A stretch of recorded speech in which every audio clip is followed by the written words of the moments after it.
নমস্কার, আরো একবার স্বাগত আপনাকে টিভি9 বাংলায়। আমি দীপ রয়েছি আপনার সঙ্গে। শুরুতেই এই মুহূর্তে একটা বড় খবরে নজর রাখবো।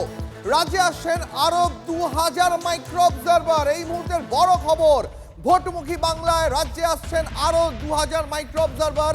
বর্তমানেই 4600 জন মাইক্রো অবজারভার রয়েছেন, এবার আরো 2000 মাইক্রো অবজারভার আসবেন। আরো ডিটেল তথ্য নেব আমাদের রিপোর্টার শ্রাবন্তীর কাছ থেকে। শ্রাবন্তী, কমিশন সূত্রে আর কি জানা যাচ্ছে? দীপ, এই যে 2000 মাইক্রো অবজারভার তারা আসছেন, আগামী 15ই জানুয়ারি তাদের একটা ট্রেনিং রেখেছে নির্বাচন কমিশন, কি তাদের করতে হবে এই নিয়ে একটা প্রাথমিক দিশা দেখানো হবে। কিন্তু আরও 2000 মাইক্রো অবজারভারের কিসের প্রয়োজনীয়তা রয়েছে?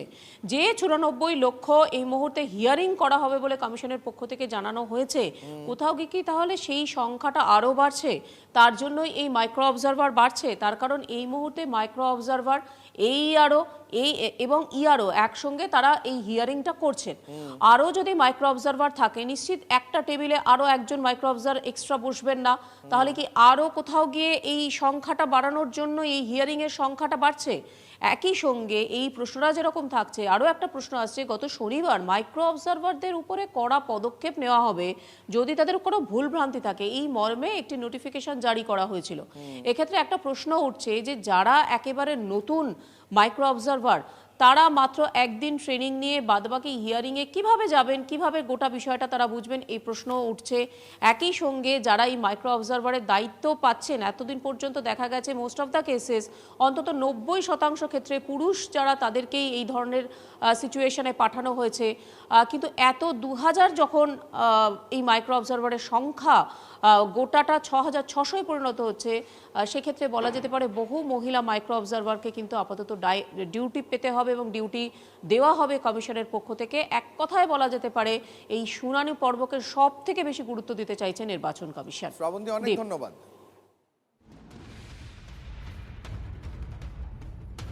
এসআইআর নিয়ে কমিশনকে পঞ্চম চিঠি মুখ্যমন্ত্রী মমতা বন্দ্যোপাধ্যায়। একগুচ্ছ অভিযোগ জানিয়ে জ্ঞানেশ কুমারকে চিঠি দিলেন মমতা। নথি চেয়ে শুনানিতে ডেকে হেনস্থার অভিযোগ মুখ্যমন্ত্রীর। কমিশনের বিরুদ্ধে চিঠির প্রাপ্তি স্বীকার না করারও অভিযোগ তুলেছেন মমতা।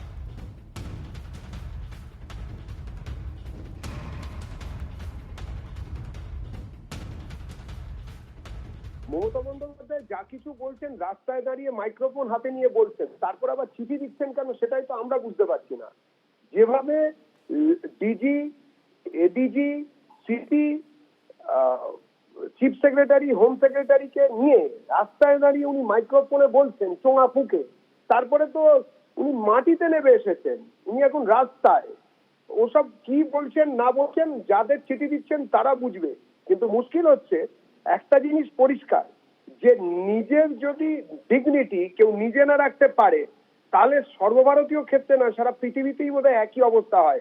বাংলার মানুষও মমতার কোনো কথাকে পাত্তা দিচ্ছে না, জানে তৃণমূল সরকারটি চলে গেছে, উনি এখন বিদায়ী মুখ্যমন্ত্রী। শুধু 26-এর ভোটের পরে ওনার ছুটি, উনি আর মুখ্যমন্ত্রীতে থাকবেন না। আগে একটা ভানু সিংহের পদাবলী ছিল, এবার ওরকম কোনো সিংহীর পত্রাবলী হবে ভবিষ্যৎ, বই বেরোবে। মুখ্যমন্ত্রী জানেন চিঠির পরিণতি কি। সুস্থ স্বাভাবিক মানুষ, যাদের আইন সম্পর্কে বিন্দুমাত্র ধ্যান ধারণা আছে, যারা রাজনীতিতে আছেন, রাজনীতির বাইরে আছেন, সাংবাদিকতা করছেন, যারা ব্যবস্থাটা সম্পর্কে অবহিত, তারা জানেন এ ধরনের চিঠি এটা প্লেইং টু দ্য গ্যালারি ছাড়া কিছু নয়। তবে মানুষ অবুঝ নয়, মানুষ রাজনৈতিকভাবে অচেতন নয়, মূর্খ নয়। এই চিঠি দিয়ে কারোর মন ভেজানো যাবে না। স্বায়ত্তশাসিত নির্বাচন কমিশন একটা রাজ্যের মুখ্যমন্ত্রীর চিঠিকে উত্তর না দিলে সেটা বেশ ভালো কাজ, আর সেইটা আবার গলার জোর দিয়ে বলছেন এই বিজেপির মুখপাত্র। এরা করবে গণতন্ত্র রক্ষা? এরা আসলে নিজেরা নির্বাচন কমিশনকে পরিচালনা করছেন। ডেরেক দোলার এসআইআর মামলায় এবার নির্বাচন কমিশনকে নোটিশ সুপ্রিম কোর্টের। এসআইআর এর ফলে বাংলায় বেনজির পরিস্থিতি তৈরি হয়েছে। সুপ্রিম কোর্টের দাবি আইনজীবী কপিল সিব্বলের।